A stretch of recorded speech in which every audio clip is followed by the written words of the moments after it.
Dewo. Dewo is an Igbo Nigerian word that means long life to all of you. And that is what I hope and pray for each and every one of you. Most Igbos think that Dewo means greetings. It does mean that, but it also means long life. That's the more spiritual meaning of the word, long life to all of you. Isn't that what we hope and pray for everyone? Thank you so very much for joining us on Chism Live today. It is my pleasure, as always, to welcome my co-host, DB Ochoaja, UD Onyoha, UD Dewo. Thanks for having me. Yes, and we have a special guest today, Ochozo Nandi Osimiri. Yes, Ochozo means a person who's gathering information, a student of life, somebody who's learning. Yes, it's a pleasure to have you. And of course, it will be remiss if we don't thank the creator, Obasidielu Chukwuabiama,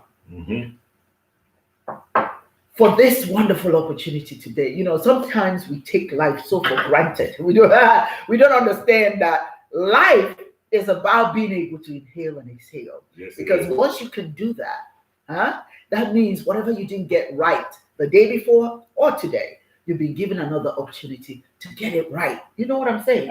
So we need to be very grateful for those little things. Yes. I always say, when you start to complain, I say, have you given thanks? Yes. Have you said thank you? Yeah. Ikelela Chineke, Chukwunne, Dalo.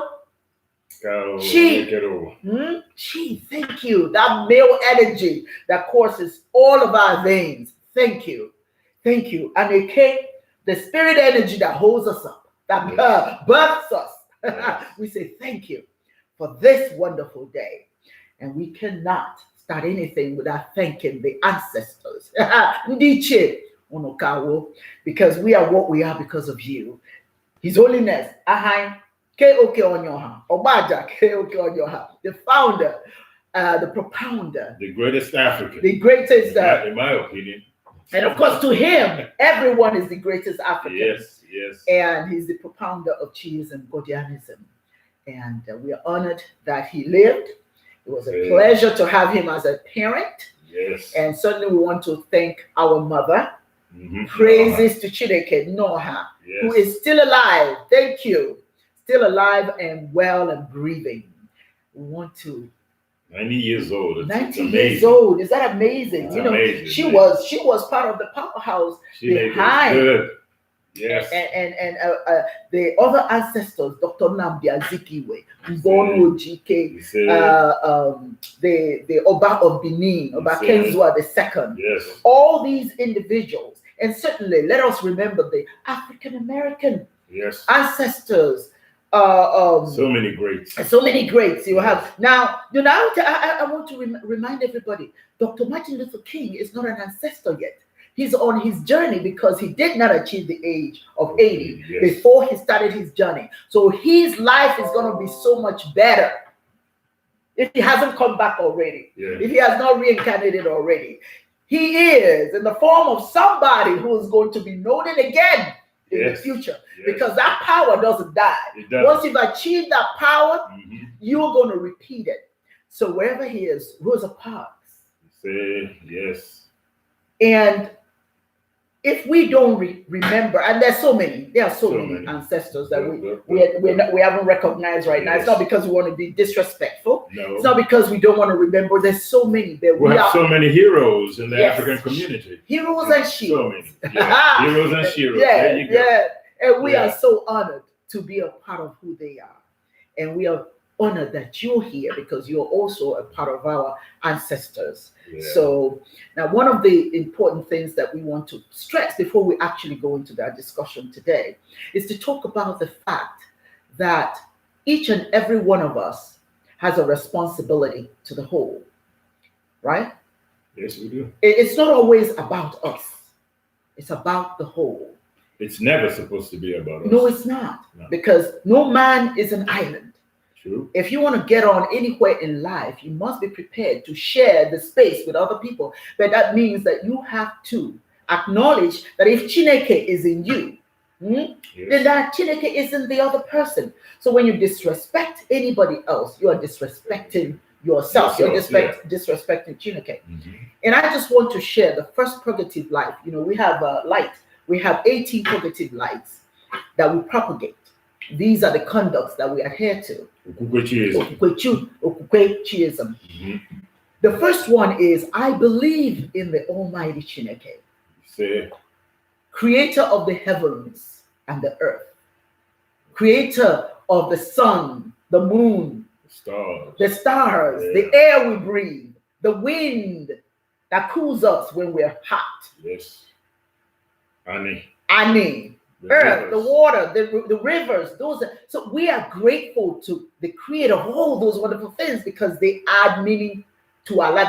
They give us sustenance. Yes. And so we are grateful to that. So when we say, I believe in the Almighty Creator, Chineke, for this wonderful opportunity that's given to us, all these wonderful sources. If we then believe that Chineke is our source of inspiration, our strength and protector, does it not make sense then that we should understand that whatever it is we want to do, we can do it? Yes. How can you be weak with that kind of power? I always say to people, what's the meaning of prayer if you don't expect something from the Almighty Chineke? That's right. You pray because you expect some blessing. Yes. From Chineke. Yes. And that's why you do it. Yes. And if you know that it's gonna come, why would you accept weakness in any manner or form? You shouldn't. You shouldn't. Yes. I just want to cautious because a lot of people, and I appreciate it.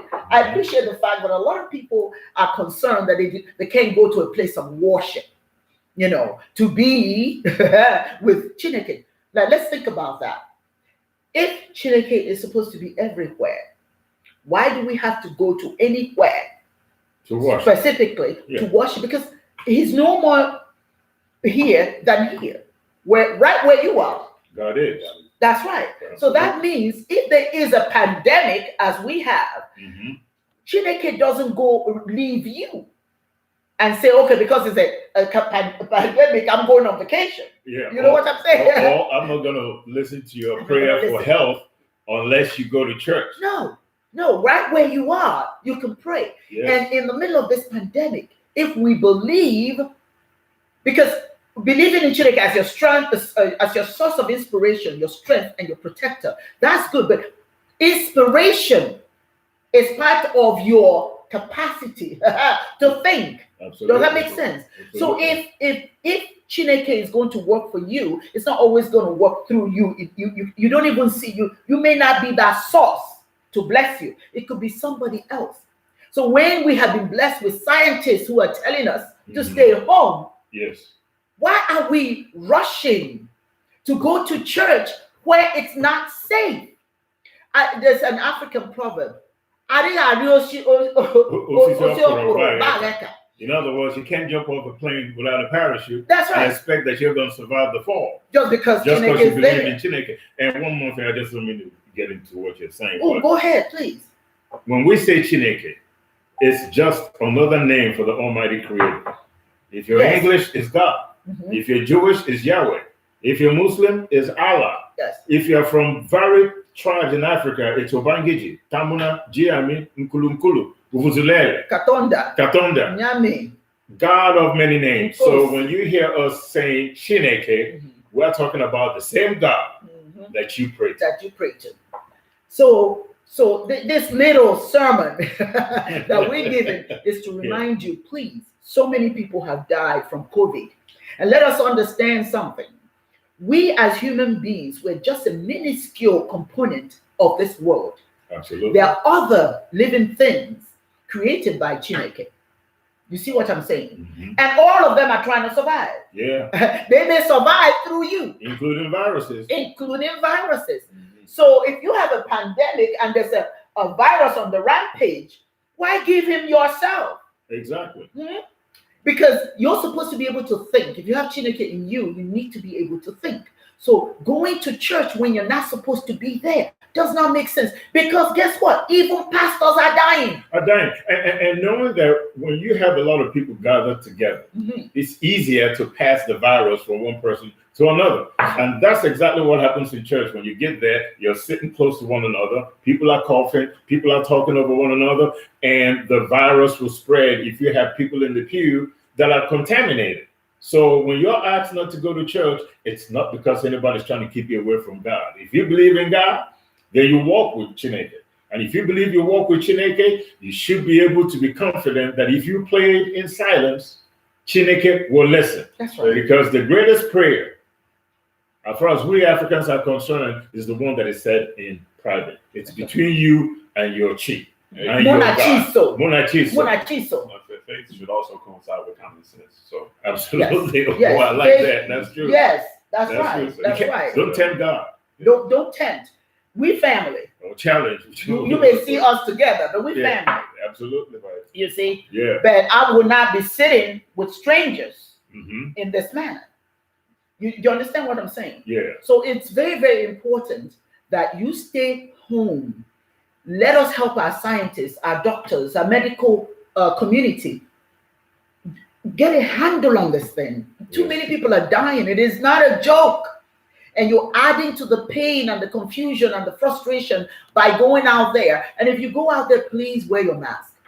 I've had experiences seeing people walking around without their masks while they're out there. It doesn't make sense. Just one more thing, just to kind of piggyback off what you're saying. Listen up, folks. We have about 1.6 million cases of coronavirus right now in the United States. Yes. And maybe about 5-6 million cases all over the world. In the United States, it's almost 100,000 people that are dead. Now, understand that some of these stats may be under-reported. Yes. You may actually have 150,000 people dead right now. Already. And maybe 3-point-something or 4 million cases in the United States. We don't know that. So we don't want to be too confident that the numbers, doesn't reflect a situation that is dire. Just watch yourself, be careful, listen to the medical establishments, and for crying out loud, listen to what we're telling you right now. And we're saying it and talking to you out of love, concern, and care. And please, people of African descent, let us please understand. The coronavirus doesn't care if you're Black. Doesn't. There's no, it's a misconception going around that Black people don't get coronavirus because of this. We've got melanin and we live in the sun in Africa. And also to add to that, coming from a youthful perspective. Yes. Like, I know we want to go out there, we want to enjoy the sun and enjoy ourselves and enjoy, each other, but people my age and younger, they're getting affected by it too. That's right. You have people, you know what I'm saying, in their 30s, their 20s, their teens, they're dying from this stuff. That's right. So just use some common sense. Go out there, be careful, be mindful. That's what it is. But make sure, one of the things is, just make sure that when you're going out there and you're with people, be careful who you're bringing it back to. Yes. That's the thing. Yes. It's not a thing of you not going out and enjoying yourself, not being able to soak up the sun and all that other type of stuff. Just be mindful of who you're bringing it back to, because we may be asymptomatic. People my age and, we may still have the virus. Yes, but just be careful who you're bringing it back to, because you have some individuals that may be susceptible to this. The elders. The elders and the young. Yes. And it is important, I think, because my Caucasian family, because we're all family. My Caucasian family, my human family, please, even though that is saying that this is killing a lot of Black people, understand it's because they are frontline workers. Yes, a lot of us. A lot of them are frontline workers. Absolutely. They work in the restaurants, they work in the supermarkets, so they are in situations where they have to serve folk homes. They work in homes for the elderly. Yes. So and so to end this particular focus, Madu Buchibeya, See? Let me say that again True in case you statement. didn't hear it. Madu Buchibea. We are gods to each other. Yes, we are. So if I'm going to, if I believe that and know that I'm sick and I'm going out there with no face covering, huh? Mhm. And I'm supposed to be a representative of God's blessings to my fellow man, and I don't do what I'm supposed to do to protect you, huh? Then I am not serving the Creator. No, you're not. I'm being selfish. Abdicating your I'm responsibility. abdicating my responsibility. And let me tell you Yes. something. Sometimes when you do that, Chineke decides you're not serious about being on this earth. Yes. I said, let's restart this journey. You got to go again. You're Yes. not getting it. And you're dead. And then you next thing you know, you the one that will get coronavirus. Yeah. So anyway, we still love you. Just understand, you got to do the right thing. We have to you do the right to. thing. Yeah. So, gentlemen, Yes. this is an exciting program for me as a woman. But let me tell you why.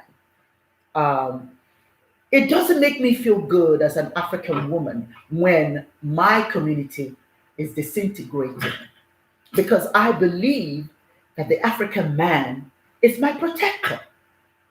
Does that make sense? Yeah. That's your primordial role. That's what you're supposed to do. That I believe I have a role to play, but I also believe that the men, they protect the village.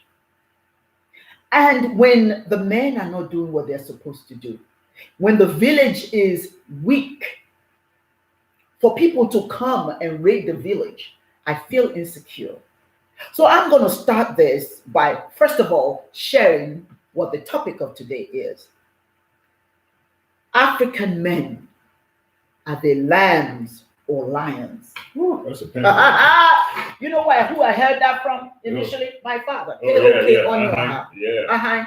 Let me just share this little story before we go further. When I was a kid, my mother would send me to go and talk to my dad. My dad had an office in the house. And because dad doesn't say much, I thought, oh goody, I've been sent to go and speak to dad.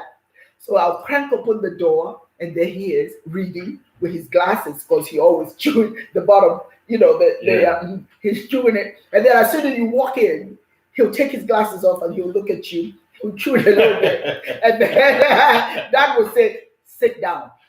And you'll sit down thinking, oh, it's going to be one of those beautiful conversation sort of thing. Yeah. And dad, when I look up, he'll have you sit there, and you're sitting there and you're squirming. And okay, I'm here. Nothing. Then he'll look at you again. He'll chew on his glasses and he'll go, and he'll go back. And you're thinking, what does that mean? What's that about? He still hasn't said anything. This time you're trying to get his attention, right? So you're going to the right, you're doing all that stuff. You try to get his attention. Yeah. And he'll look at you again and he says,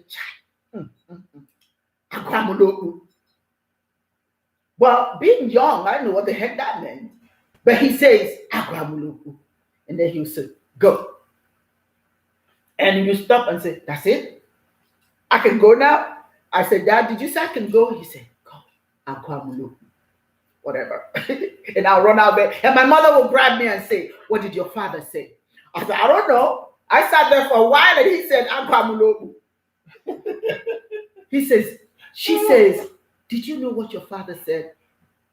I don't know. I heard all the kids playing. I'm ready to go play. And I repeated to her what he said. My mom said, what my father said is that the lion, him being the lion, has given birth to a lamb. And we know. And that was painful. That was painful when I heard that, because it wasn't just, he didn't design it just for men now. Let's not get misunderstood.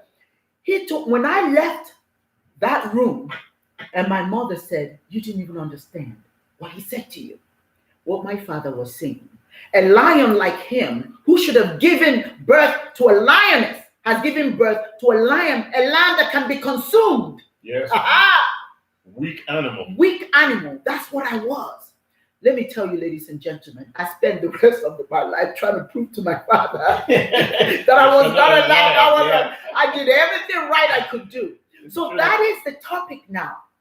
Did the lions of Africa give birth to lambs? And who are some of these lions? Just give them an example. Well, no, I'll let you talk about that. I'll let you guys talk about that. So I just kind of shared with you what he said. To me as a child. And he said that to you guys as his children. We've all heard it. So what is it? African men, lambs or lions? What do you think about that as it pertains to our men?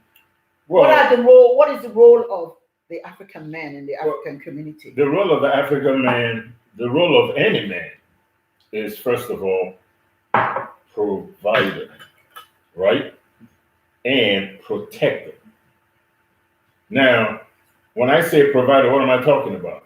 Depending on the culture, usually in ancient African culture, particularly Igbo land, you really have two main roles: the protector, of course, then the provider, being that you are the one that went to hunt for meat. The women didn't go out to hunt for meat, but it doesn't mean that women can't hunt for meat. But it was just a primary responsibility. And then you tended the yam harvest. That was it. Women did the rest of the stuff. They built homes. They had babies. They took care of the family. They fed the family. Even the clothes that men wear, the women did it. Everything that you see in a society, women handled it. Most of the time, the man goes, hunts, comes back, then hangs out with his friends, drinking palm wine. Right? Then you bring your children in to educate them on the cultural aesthetics of the tribe, what their responsibilities are, how they fit in.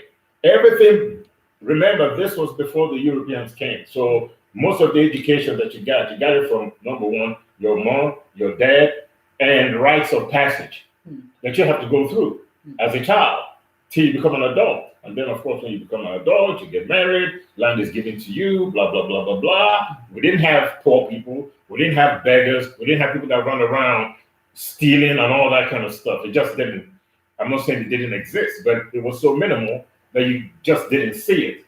But your primary responsibility as a man, as a Black African man, is, number one, important cultural traditions to your children, who are the next generation. And they're the ones that are going to be the gatekeepers when you are gone. Two, to provide for your family with meat. And wealth was based on, in Igbo culture, how much yam you harvested every harvesting season. And of course, people that end up marrying more than one wife was just, economic. The bigger your family, the bigger the land that you could cultivate, and the bigger your yam harvest. So as an African man, you're the gatekeeper of the culture, which is prerequisite to nation building.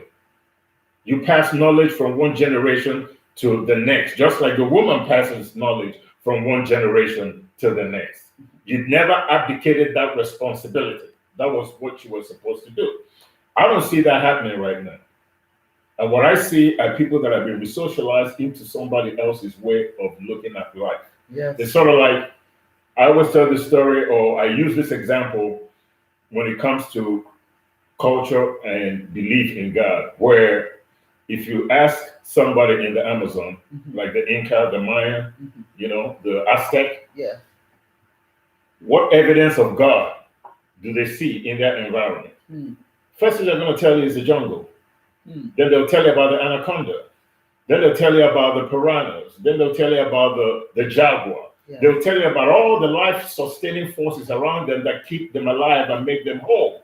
And when they pray to Chineke or pray to God, they thank God for those life-sustaining forces around them that keep them going. Now, ask an Eskimo the same question, the evidence of God around them. What are they going to tell you? They're going to tell you the polar bear. And just like the jungle, they're going to tell you about the ice, the snow. Then they'll talk about the tuna, the Arctic fox, the polar bear. They'll talk about all the life-sustaining forces around them, including the air they breathe. What is happening, or what happened to the Black man and woman, the African, is that the Eskimo went to the Amazon jungle and then told the guy in the Amazon jungle to forget about the jungle, to forget about the piranha, to forget about the jaguar, to forget about the anaconda, and start seeing polar bears. Oh my goodness. Oh my goodness. We don't have snow in the Amazon jungle. This is what happened to Africa. Now, the tragedy of it all is that in today's world, we have technology, we have information. We understand what happened to the black man and woman. We know about colonization. We know about the Middle Passage. We know all these things. But the tragedy is that we've negated all that information and have accepted what was forced upon us, the God that we worship, the way we're supposed to look at ourselves. We've been resocialized. We've been taught to loathe everything that is African and consider it inferior to everything that is foreign. So what you're saying, if I'm just Yes. thank you. So what you're saying then is that the man has a responsibility to teach his children information, aesthetics that's relative to his own existence. His own existence, his history, what we did before we were resocialized, before the European came to our shores with the Bible and the Muslim came to our shores with the Quran.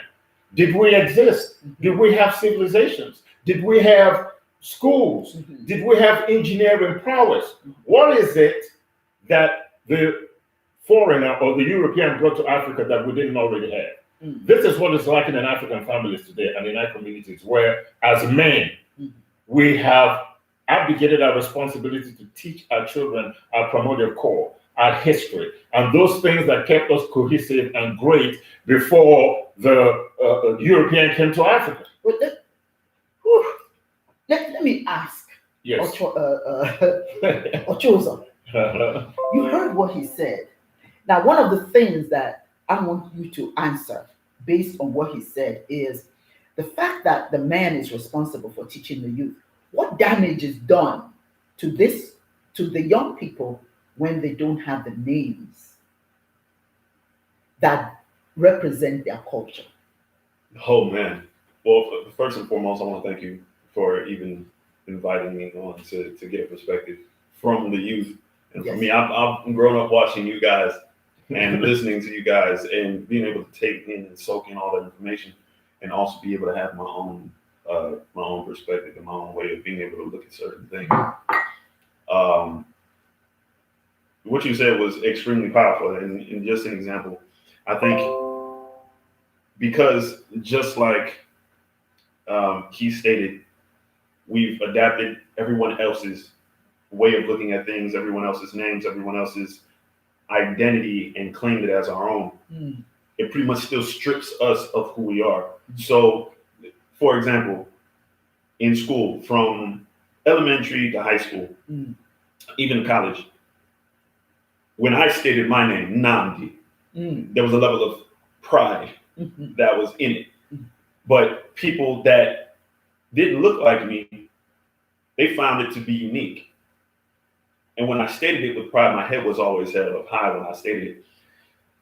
And nothing against the Johns, Jacobs, the Marcuses, the Dewans, all those individuals, nothing against them whatsoever. But the one thing that I really found really interesting is that when I stated my name to individuals that looked like me, that grew up in American society, in Western society, they either found it difficult to say, they were like, oh, that's a weird name. They were like, how do you say that? What's that? See, the difference is they're seeing someone that looks like them with something native to where they come from. See, we grew up here. We may have been born in America, or we may have been born in Europe, but that's not who we are native of. When we lose our names, when we lose those things that we're able to identify with that sound like us, that actually is a representation of us, it is a manifestation of who we are. When we adapt someone else, then we're adapting a manifestation of what their beliefs are, what their core beliefs are, and we try to make their core beliefs our own. So that ends up negating who we actually are. Therefore, we lose respect in everyone else's eyes and in our own. So if we're talking about names, just as you were mentioning, if we're just talking about the names, there's strength in the name. Yes. If you tell me that your name is Jacob and you find strength in that, that's awesome. But have you made the attempt to find out where it comes from? Right? So it's like if I find out where I come from, or I tell you where I come from, and my name is Namdi, and the meaning of that is father's son. Oh, you didn't know. I lived through my father. Yes. You're like, oh wow, that's crazy. And then I actually have individuals that I ask them, well, what's your name mean? Or the name is Dewan or Marcus. It's like, what does that mean? Well, I don't really know. Yes. Like if you don't know what your name means, then where's the actual strength from it? At least knowing where it is that it comes from. And they're just like with there being strength in the name, there's strength in the origin. Yes, I'm so glad that you said that in terms of. Okay, all right. Yes, it's like we had somebody come to the front door, and our dog is excited about that. So we're just gonna move on with that. Yeah. Don't mind the dog. Yeah. It's all right. They want to get into the conversation. Yeah. But here is something that's very interesting about the name thing. When we name a child, okay, in Africa, when we name a child, we name them based on what the aspiration that we have.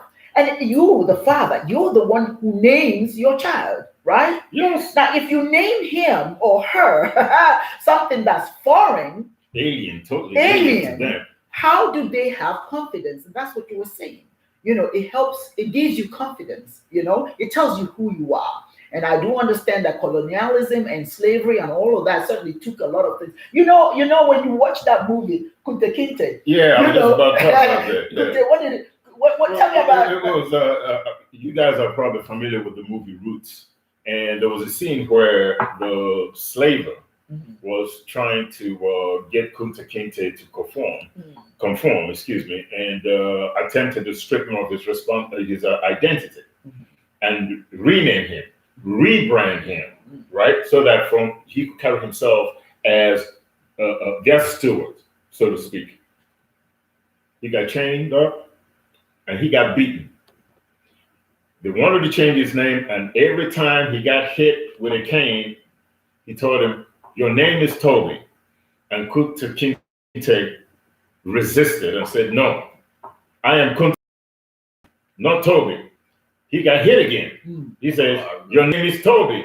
He says, "I am Kunta Kinte." He continued to beat him, strip his back off his flesh until he succumbed and said, "My name is Toby." Then he let him go. This is exactly what happened to African folks. We were beaten, raped, burned alive, and psychologically tormented until we accepted the name Jacob, Sunday, Monday, Tuesday, Friday, and I'm not making these names up. This is for real.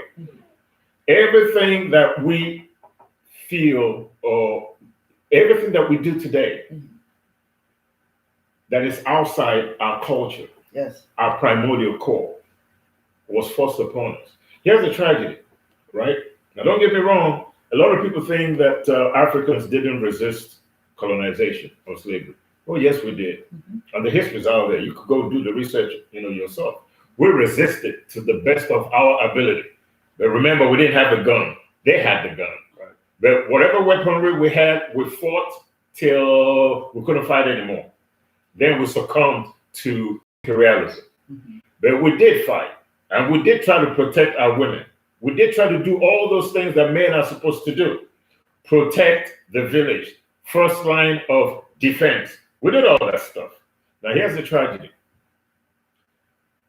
Everything that says that you had contributed to civilized behavior was destroyed, and we're perpetuating it right now. In Nigeria, where I come from, I'm from the Igbo land. Believe it or not, if I go into politics in Nigeria and in a lot of places in Africa and claim to be a protector of the culture, I cannot win any political office. You know, I we will talked have about to be, that last time. yeah, I will have to be either Christian or Muslim, depending on what part of the country I am in, to be able to run for political office in Nigeria and win. Isn't that tragic? But it's Wow. important. Yeah, well, yeah. It's the most tragic thing where you cannot You stand can't. as an African You in cannot. Africa, particularly in the Igbo tribe, For and high office? for higher office and win. No. The black folks there will castigate you, call you a witch, the devil, a wizard, the everything. devil, And it's everything and it's under your the own sun. people. It's Your own Your people. own people. Your own people. Wow. You know, and one of the It's things, terrible. one of the importance of having your name, fathers giving your children their names, they know each other by their names. Yes. If even when people ask me here in America, do you know so and so and so? I said, what's his name? He says Ndukwe Kano. Immediately I said, oh, he's Igbo. If he says Immediately. Tuk or what, whatever, if they say give me a Yoruba name, I know immediately that's a Yoruba. Give me a Hausa name, I know it's a Hausa. That's what ties the child to where he's from. But let me ask you guys a question. Yeah. There's so much that you have to answer. Mm-hmm. That this question is yours. All right. And Mhm. then I want you to jump in and talk to. Can African men continue this pattern? Can we continue to blame others? Because I get a lot of, it's somebody's fault. They did to us, they did to. Can we continue to take that stance? First and foremost, accountability is the first step to manhood. Ooh, I like that. I like that. I'm putting that in my sachet. I'm writing that down. Accountability is the first step to manhood, and also the first step to growth, and the first step to progress, Yes, evolution. I agree. You can't continue to blame other people and not recognize the role you play in your position. I feel that there's three. This is just for me. This is my personal perspective.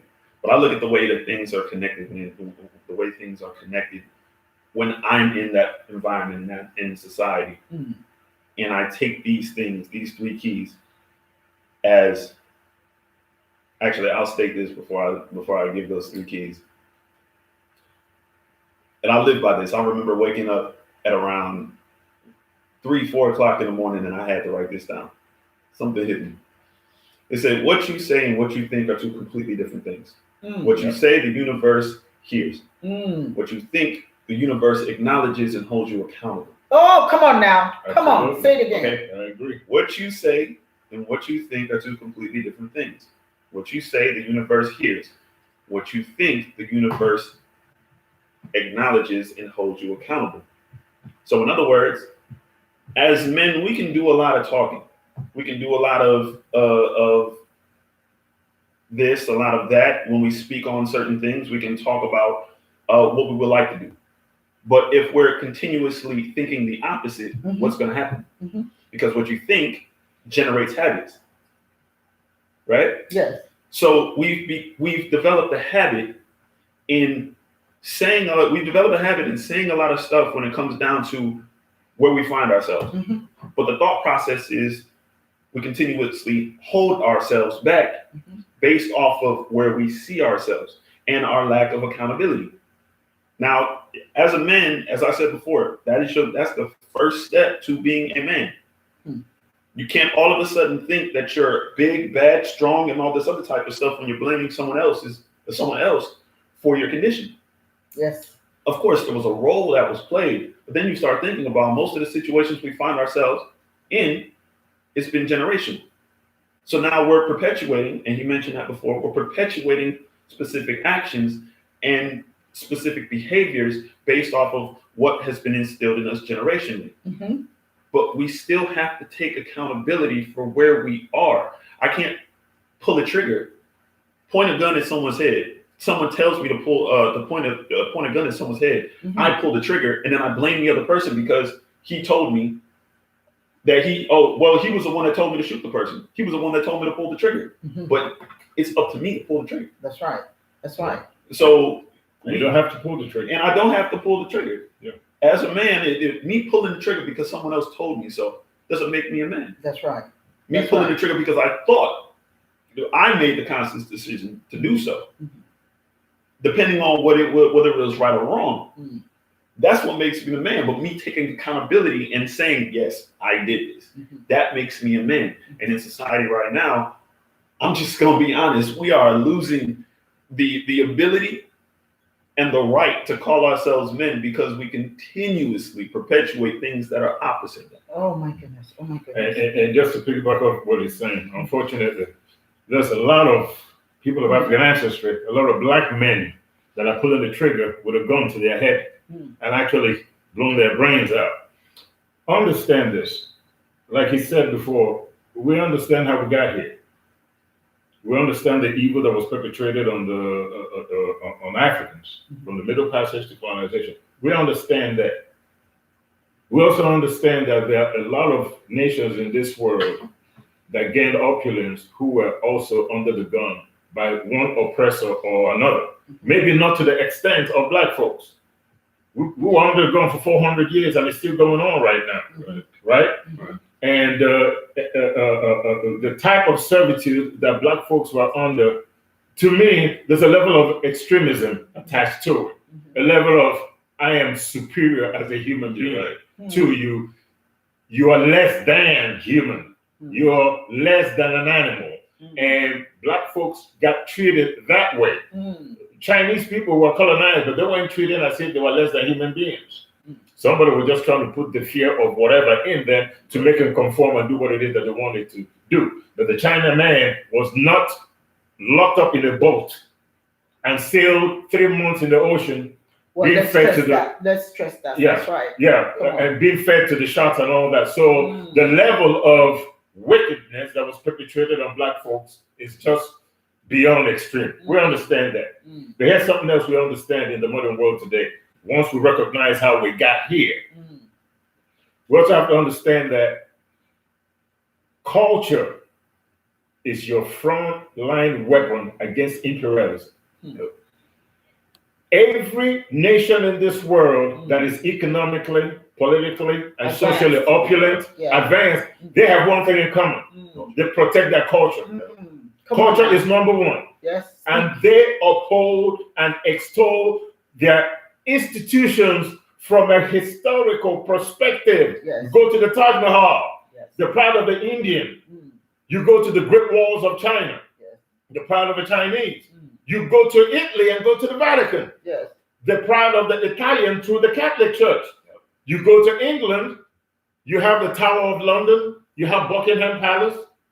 You go to South America, even though South Americans, a lot of people in Brazil and all that are just as messed up as Africans are, because they themselves have forgotten that they used to have great civilizations. They were Mayans, they were Incas, they have pyramids too.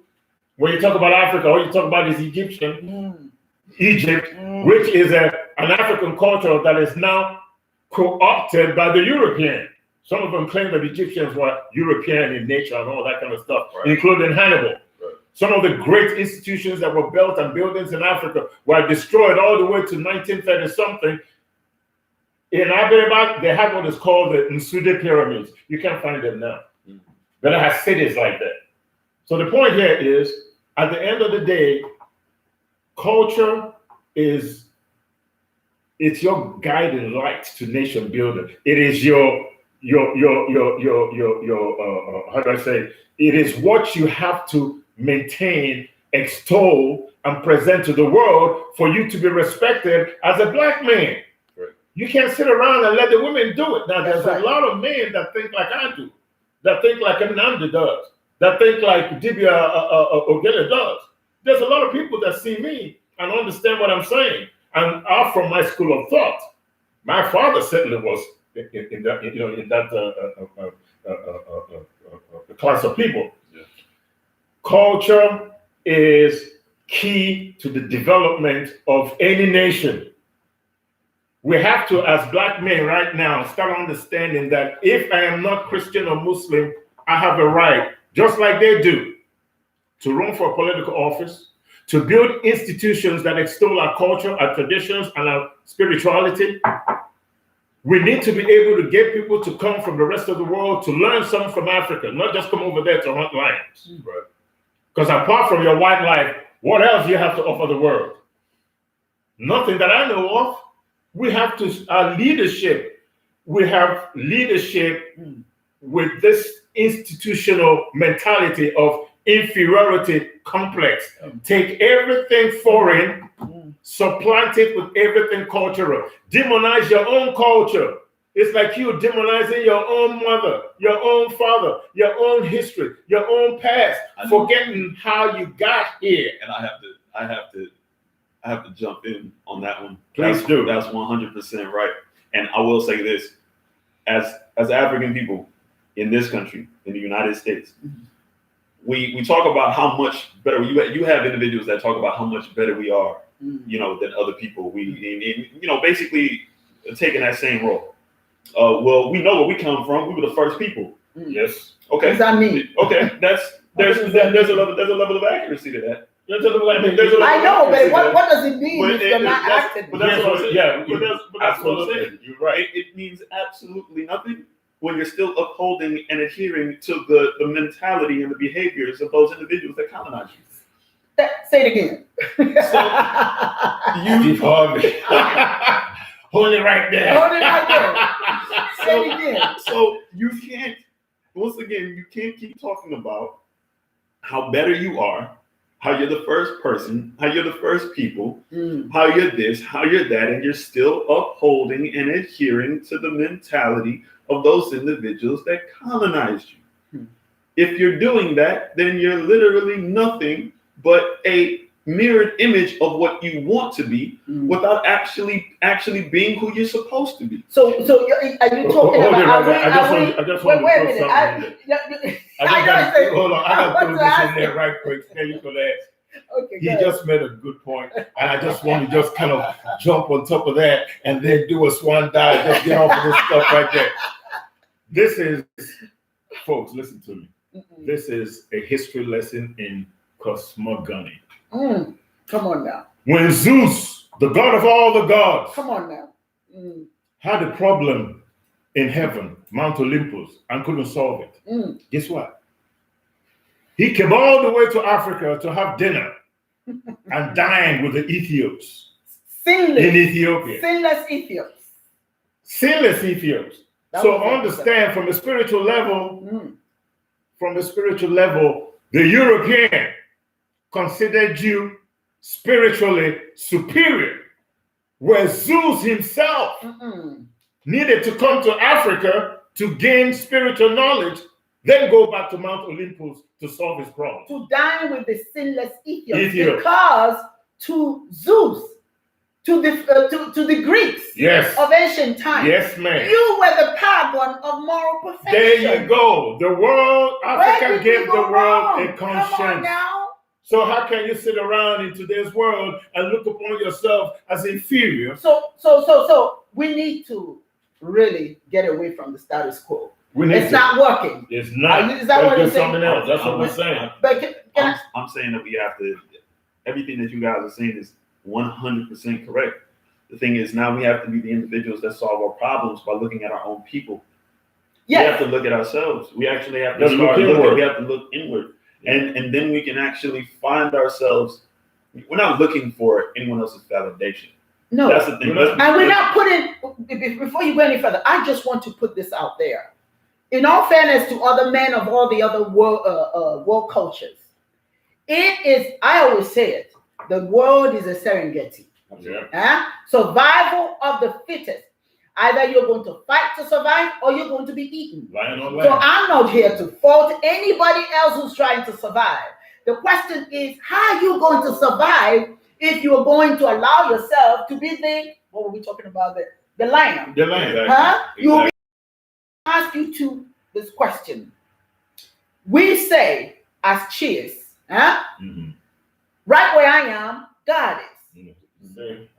Chineke, the male energy is to my right, and the energy is to my left. Yes. That means I have all this power. Now, if I have all this power, why am I acting weak? Why is it that we cannot act as no? Let me back off a little bit. Let's be fair. There are certain changes taking place now. Our men are waking up. A lot of them are. A lot of them are waking up Yes. because this can't continue. Yes. This is a way for the African race to die. We're disappearing. We're disappearing. So if we have Chineke's strength, wisdom, and power, I want you to, I'll let you go first. Tell me, how do African men, what do you have to do to express that strength? Because I'm not talking about going to wars. That ain't it. No. We're And the talking about wisdom and the power. Yeah. How do you express that? We see what the problem is. Where do we go from here? How do we express? What do you want to tell these men, our men, that I admire so much? How do you express it? I wrote a column at one time talking about the importance of the half of our spiritual makeup, Eke, which is the woman. Chi, not Eke. Chi is male, Eke is female. And both of them together, just like when a man and a woman comes together, they create life through the power of the Almighty God. Yes. Chineke. They create life. Man can't create life on his own. Woman can't do it. But a woman, once life is created, will incubate that child and see it to fruition, then nurse that child and impart all kinds of knowledge to the child. Here's an important point I want to make. My brothers, my fellow African brothers, Speak. we're not looking at women the way we're supposed to. Hey. We're looking at women from the prison of the colonizer. And let me explain that. Say it again. Biblically speaking, the woman is blamed for every problem that man has, for falling from the grace of God, to everything that man feels that is negative is blamed on the woman. Can I give you some examples? Eve made Adam eat the apple, so Adam fell from God's graces. Lot and his family was told not to look back when they were leaving Sodom and Gomorrah. Guess who looked back? Lot's wife, and she was turned to salt. Samson lost his strength. Guess how he lost it? A woman. I could give you a million examples, but I'm not going to because time is short.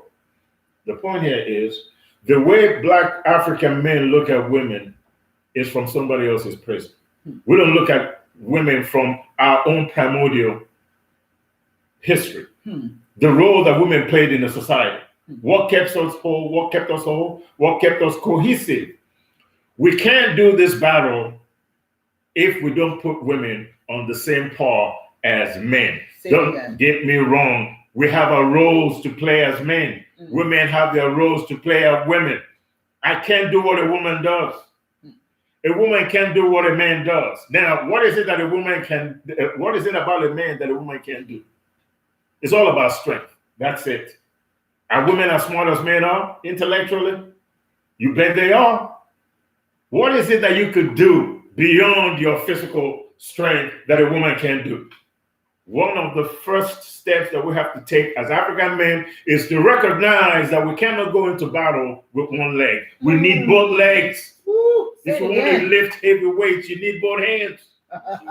You must put a woman at the same level in terms of building a nation. They play an integral part in building a nation. You have to, in your household, let your wife, just like I'm sure your wife should let you know, that what's paramount in your family is your history, is your culture, because that is how a nation is built. People want to learn something from you. If America was like Africa, would you want to come here? Say it again. If the United States was like, if Africa was like the UN, would the United States, would America want to come to Africa? We go to different places to experience different things.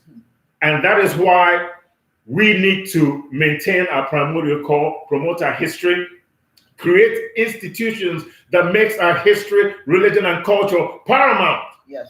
Come on. If you're in Japan, it's Shintoism before it's anything else. If you're in China, it's Buddhism. If you're in India, it's Hinduism and Sikhism. If you're in Europe, it's Christianism. But if you're in Africa, if you're in Saudi Arabia, it's Islam. If you're in Africa, what is it? Is it Shiism? Or is it? This is what Shiism has Yeah. said. This is what Tuesday I come to say. Is it Christianity in Africa or Islam? If you are an Islamic scholar and you want to learn about Islam, do you come to Africa or do you go to Saudi Arabia? Okay. If you're a European and you want to learn about Christianism, where do you go? Do you go to Rome or do you come to Nigeria? No. We cannot sell somebody else's cloth when we could produce one ourselves. Oh, come on. So we need to promote our primordial core, our history, our culture, our political systems, our educational systems, those things that kept us cohesive and functioning as a productive community before the European came is what we need to go back to. Understanding that because of slavery and colonization, we were never given a chance to evolve like other nations did. That is your strength. That is your wisdom. That is your power. Your power. Do you want to add to that? You said a lot. He said a lot, didn't he? But I really have to come from the youthful perspective. All of that was 100% real. Now I really do need to talk to my brothers. The young ones. Look, the young ones, the young lions.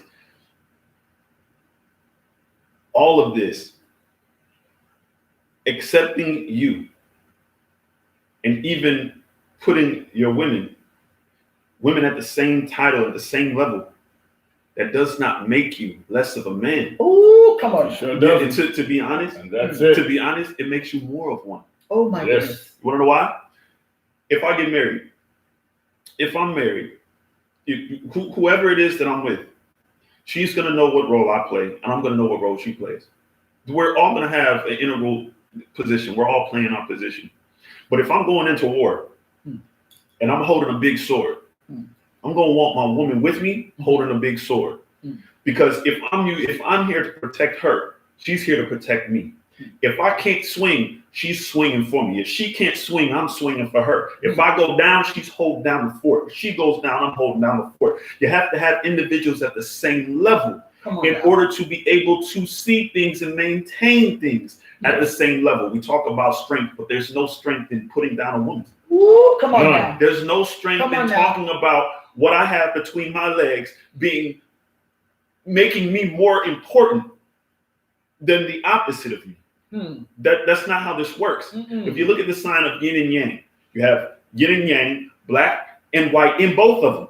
There's elements of both in both.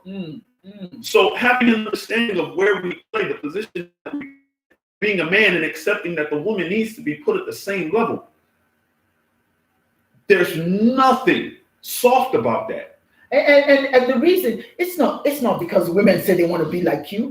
They are, right? That's 50% of their productive capacity. That's it. You see, so you undermine. Yes. So if you undermine a woman, and then you expect her to raise a lion, no, it's not going to happen. It's not going to happen because she's going to take her frustrations out on the weekend.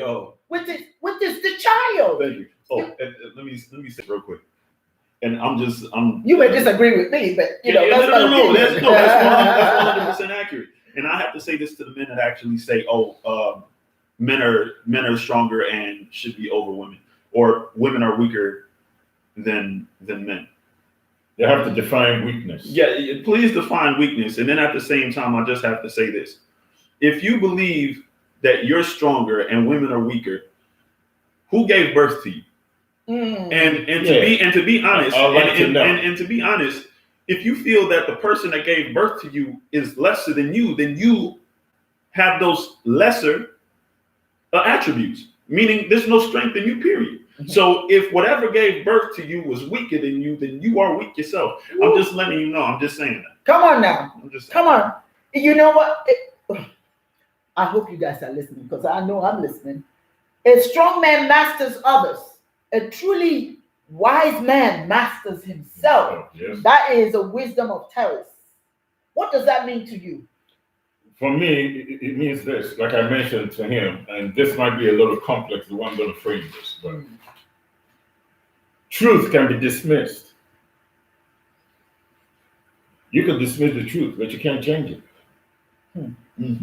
Period. That's real. Everything that you've heard us say is the truth. Now, some of y'all might dismiss it, right? We shows weakness. Doesn't show that inner strength that you're talking about. Right. That's right. But accept the truth so that we could change things. Yeah. And start looking inward. Yeah. And start appreciating ourselves, Mhm. our culture. Mhm. Everything that is African ain't perfect. Mhm. Neither is everything Chinese. There is such a thing as cross-cultural pollination. You take a little bit Mhm. that is good Yeah. from somebody else, add it to what you already got, and things that are no longer relevant, you throw it away. That's the way the world works. Say it again. Don't sit around and look at things about African culture that you may consider savage or whatever, and then make a blanket assertion or statement or claim that this is what African culture is all about. Why you neglect or forget the ignorance that was involved when such frame of reference, was dominant, like twins and all that. Africans went You get a lot of that. Yeah, They that's all always they tell ever us talk about. that we used to kill twins. Yeah, but the Chinese people were killing. If you had more than one child, the child was killed. Oh my God. And this wasn't 200 years ago. Yes. It happens. Every culture has this level of ignorance. Ignorance, that's right. Right? Yours is no more than anyone It's else's. no more than anybody else. Write your own history. His story. His story. Yeah. Come on now. I kind of jumbled that up Yeah, a little that's bit. all right. But you understand what I'm talking about, right? Understand the circumstances that was in play Mm. when some things that you consider egregious happened. Understand the level of ignorance. Science had to cut up. There's a saying that the enemy of religion is what? Science. Yes. Things that we ascribe to some supernatural force, when I found out that, hey, a little bit of this in the test tube and bam. Mm. If you took malaria medication 300-400 years ago in Europe and you had malaria or any other sickness and somebody came up with a pill and you took it and you were cured, guess what? You'll be burned at stake as a witch. Oh, come on now. How many people They're were still doing that now. Yeah, how many people were Africans burning at the stake as witches? What about the Salem witch hunt? Is that a sin against humanity? Is that a sin against God? What about all the atrocities that the Christians put upon other nations through the Crusades? What about the beheading of 2 million Qataris in France? And they were Europeans. So please. So we can, in other words, what you're saying is there is no perfect society. None has ever existed. We should accept our imperfection. Yes. But we should not, as a result of that imperfection, consider ourselves less than. Because everybody has been through the same journey that we've been through and still going through. And what bothers me about this whole thing is that we are teaching, you see, our children are a reflection of us. Yes, they are. If we teach a young man that the only way he can be successful, and we're doing it now. You ask somebody, why did you name your son a foreign name? Well, I don't want him to have our kind of name because he may not get a job. I'd rather his name was Jacob or John or Michael, because that way he can get a job. Now let's talk about job is just over broke. Is that what you want for your child? To get a job? Come on now, let's talk. Just over broke. No, what you want? A matter of fact, you want to give. I gave my son Nnamdi. My father lives. Yes. Because when his father is no longer here, Nnamdi's here. He's He's living through him. He's living. He's still alive through him. If he can, I don't want him to get a J-O-B. I want him to give a J-O-B to somebody else. Yeah. But he has got to feel good about who he is. He has to know that, yes, this is my name. But I'm not going out there to beg for a job. You see, I may take a job on a temporary basis, but I intend to be the person who gives jobs.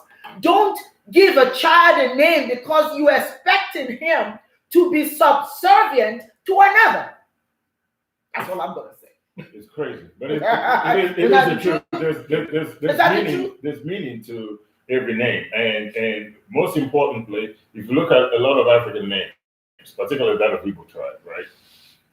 Now, again, this is to kind of get rid of some of these misconceptions that Africans did not know God until the European came. Come on. You have names like Chimdi. My God is. We had that name before the European or the Arab came to Africa. Chukwuemeka, that has done great things. Yes. Done something great. We had those names before the European or the Arab came with the Quran or the Bible. Ngozi, blessing. What does that tell you? We knew God before these folks showed up. We could build on that. We could go back, do some research, take a look at our history, take a look at some of the things that we were doing, and understand that we've always made a contribution to civilized behavior in all areas of human endeavor. Yes. Most importantly, in the area of spirituality, because it is said that it is African that gave the world a conscience. The concept of monotheism, belief in one God, came from Africa. Come on. Don't be fooled. Come on. Do your research. Come on. Chineke, God. Then you have what you might call demigods. In Christianity, you may call them angels, like Lucifer, Angel Gabriel, this and that. You go to the Greek culture, Greek pagan religion, you have Zeus, you have Aphrodite, you have Titan, Hercules, all these other demigods. Then you go to Norse culture, you have Odin, the god of all the gods. Then you have Thor, Loki, and whoever else.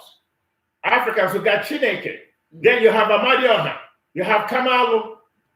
It's sort of like saying that eating fried chicken is a black thing, or eating watermelons is black. But I know white folks eat fried chicken. I know they eat some watermelons too. But every time you talk about African spirituality, you always talk about it in terms of little demigods run around here like little bitty devils defined by you. Yeah, and then there's this, you know what I don't get? Is the fear. The people are so afraid to even say that they have their own spiritual culture. Because they are so afraid of it. They will remind you in a heartbeat. Well, but I am a Christian. I am a Muslim. I am What's that mean? What? Okay, I get it. I get it. You've been colonized. I get it. It's a mind thing. Jesus wasn't a Christian. Jesus was not a Christian. Muhammad was no Muslim. And many of these so-called Christians are not even doing what Jesus did. They can't live up to their heroes. First of all, Jesus did not go to church to pray. Jesus walked the street. COVID-19. Jesus walked around helping the poor. Yeah. According to your Bible. Thank you. So when we run around here and we gather in churches, was that what Jesus was doing? No. Jesus wasn't even a Christian. Because we're still falling into the when in Rome. Yes, concept. you do like the Romans. But that's in Africa. We're not in Rome in Africa. But here was the funny thing about Rome back then. It was still a culmination of other cultures. Okay. Even back then, it was a culmination of other cultures. But one of the things that you were mentioning the names. You guys were mentioning the names, and that's one of the things that a lot of people really have to pay attention to. Just like you were talking about, if there's an Igbo word for blessing, what's the Igbo word for blessing? Ngozi. But then you have an Igbo woman. Her name is Ngozi, but she wants to be called blessing. And she changed it. And you change it. Yeah. You'll change it to blessing. So you want to be called blessing when the actual name is Ngozi, but you don't want to be called Ngozi because it doesn't sound the way that it's supposed to sound when you're here. Where's the respect? But is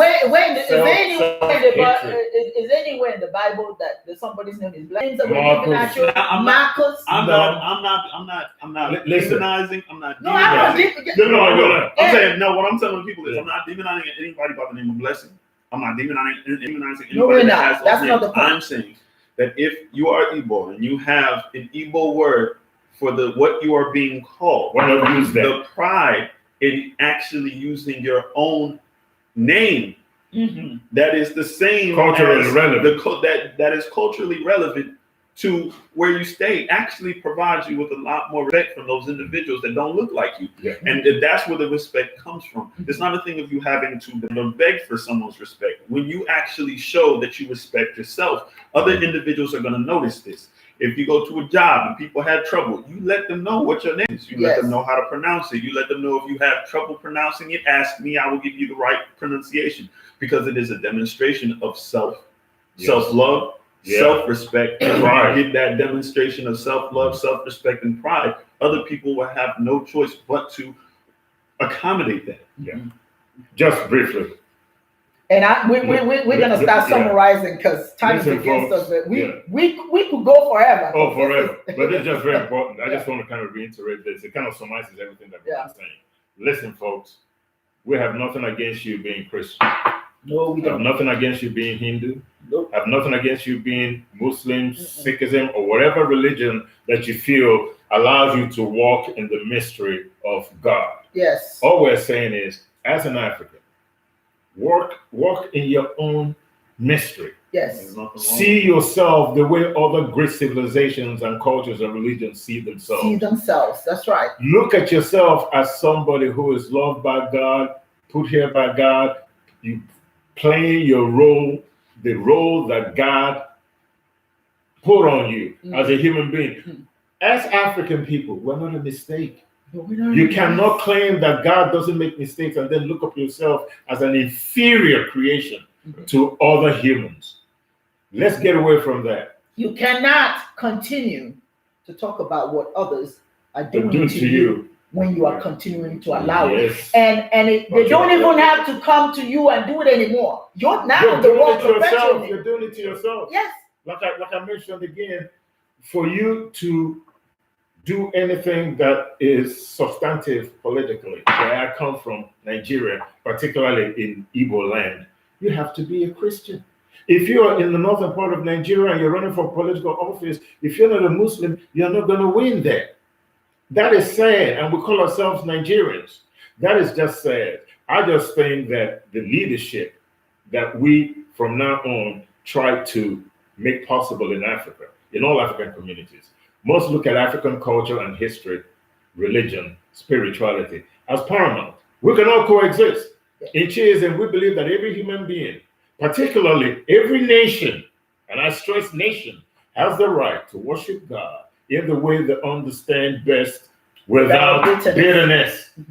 That's what we're all about. All we're asking is that the world see us and that we see ourselves Yes. as powerful, as people that deserve to be recognized. Yeah. recognized. Because That's it. nobody, no white people don't owe us nothing when it comes to No. recognition.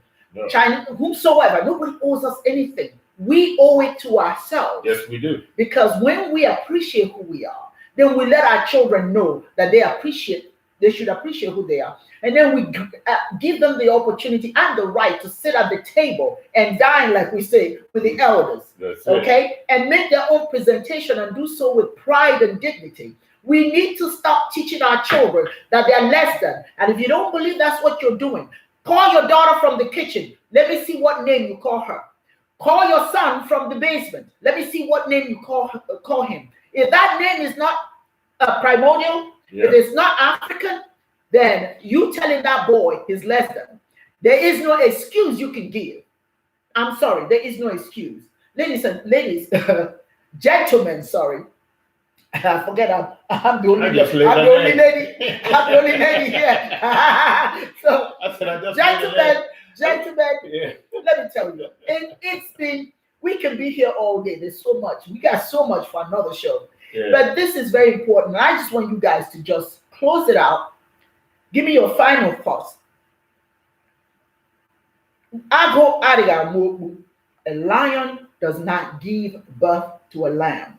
I want you to give us your concluding statement regarding that, and you say that. A lion never gives birth to a lamb. It doesn't happen. You're not going to see a lioness have a baby and it's an antelope. It's a lizard. Okay? It doesn't happen. Lions give birth to lambs. We are lions. Lions. Lions give birth to lions. We are the lions of the Serengeti. Yes. That's what we are. That's the way we should look at ourselves. We must look at ourselves as people that are capable of original thinking. We must research and try to, build up our contribution to civilized behavior. There is no way that we can overcome the injustice that is going on in the world, in Africa, the way people look at us, the way they understand us to be, if we continue to act like the only reason why God created the black man and woman, particularly the black man, is for us to feed the lion. I am not a lion, I'm not an antelope. I'm the lion of the Serengeti. Say it again. And every black man and woman out there should feel just the way I do. Stand up and be counted. Like I said, you may dismiss the truth, but you can't change it. Say it again. Thank you, sir. Again, when it comes down to the concept of the lion and the concept of the lamb, Yes. I think if we continue to go based off of the stories, the myths of other people, then we are literally removing the natural concept of what a lion is compared to the lamb. And let me break down what I mean by that. As he said, the lion is the king. It's considered the king of the jungle. They made a song about it. The lion sleeps tonight. That whole thing. That was before my time. But the strength of the lion in nature is something to be feared, something to be revered, right? But in the Bible, in European texts, apparently we're supposed to be okay with being the lamb, the blood of the lamb, the blood. I'm good. I don't want to drink the blood, soak in the blood. I'm good on that. I'm not trying to be. I want to be able to give birth to what I am. Yes. Oh my goodness. Yes. I don't want to give birth to something that needs to follow someone else, or be sacrificed all the time, or be sacrificed, sacrificial, or be sacrificed, yeah, for someone else's appeasement. Because when we take on that role, once again, as I said before, we are doing this for someone else's appeasement. Okay. Another thing, as a lion, you still have to understand that the person that is next to you, your woman, she's also a lion, and she's not to follow you; she's to walk with you. That's another thing that makes you strong as a man. That's what makes us lions. We can recognize that the one that we're with is going to give birth to a lion because we recognize that the lioness that is next to us is one of us. Yeah. You can't talk about we can't talk about being lions. We can't talk about being men if we have to identify the person that gives birth to the next generation of lions as being less than us. Because the only thing that we're going to do is strip the woman, strip the lioness of her title and her natural given birthright to give birth to something that is less than. Doesn't happen. It doesn't happen. So when we talk about lions and lambs, understand that you have to play your position as a lion, and understand that when you play your position as a lion, good things happen no matter what the struggle, because you recognize who you are, and what you were meant to be. And it's important for people to understand when we use the reference lamb and lion, we're not saying that the lion is greater than man. We're just talking about, for the most part, in folklore. It's a folklore that we talk about the strength. Yeah, absolutely. We use lion as strength and lamb as weak. Yes. Yeah, that's what we're talking about. Okay. So, yeah. Thank you so much. Thank you. Dibia. Imela Kano. Ochozo. Imela Kano. Ladies and gentlemen, it's a global world. We have to live with the rest of humanity. There is no human being greater than the other, and we're not professing that we are. No, we're not. We're just wanting our opportunity to raise our children, our families, through the wisdom and strength of our husbands, of our sons, of our men, because they've got that in them. They've got that power. We just want to remind them that they are all that. And we're waiting in the corner, trying to open the door to see you walk through as the head of the pride. There's nothing that I find more irritating when a man says, I'm the head of the household. No, baby, you are the head of the pride. Am I making sense? The household is an individual. We're talking about the nation. But we women want to work alongside you. We want to be the other leg. We want to walk with you into battle. And when we talk about battle, we're not talking about picking up guns and fighting. No, that's not the point. The challenges that you face, we know we've got the capacity to help you to overcome them. Yes, sir. But you have to be willing to fight mentally, spiritually, culturally, in every which way. It is a new day.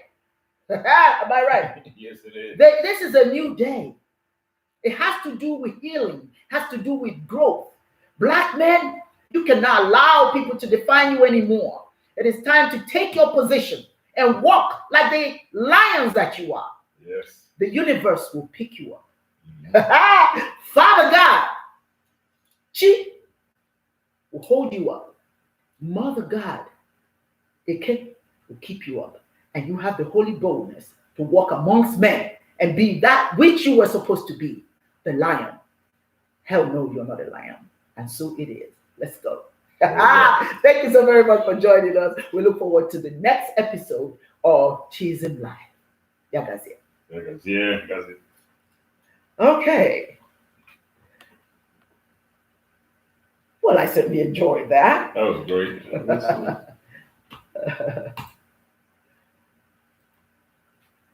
Okay. Are you sure you want to end this stream? And now